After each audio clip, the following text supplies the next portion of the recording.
I know what you're thinking. All the seafood is washed, it's cleaned, it's ready to go. What are we going to do with it? Well, we charbroiling it. Okay, so everyone knows that you can boil this stuff. There's all different ways. You can put it in a pan.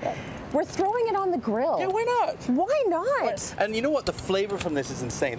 We're making the ultimate preparation for a seafood chowder that I'm going to do later on in the show. Amazing. But what we've done is we've taken the lobsters, we cooked them like we normally do. You boil them up, yeah. You know, but then you just throw them on the grill and char them, and look at that flavor that comes through. So, okay, a lot of times when you put something on the grill, you're like, leave it alone, leave it alone, leave it alone. Yep. How long are you leaving this? Oh, so this is already cooked. So really, at this point, I'm warming it through and giving it a char. So okay. 2-3 minutes on either side, you're plenty of time. You're done. Depending on the heat of your grill. But if you're using charcoal, we all know that sometimes it can be nuclear hot and yes. sometimes it can be cold. So really, what you want is this is the char that gives you the flavor. Oh, I mean, and the other thing good. I've done is I've added a lot of aromatics to the grill too.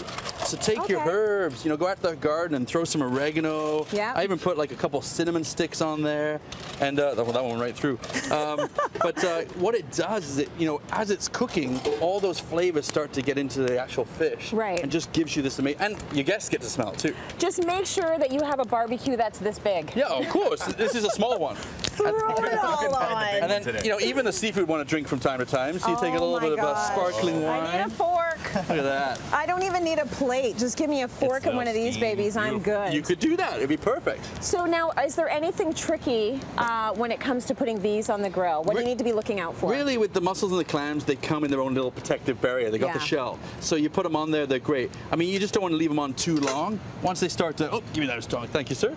As soon as they start to open up, you can start pulling them out, you know. Okay. But again, if they come in and they're a little bit dry, a little bit toasted, that's when you can put them in a little bit of wine and just, you know, refresh them right up.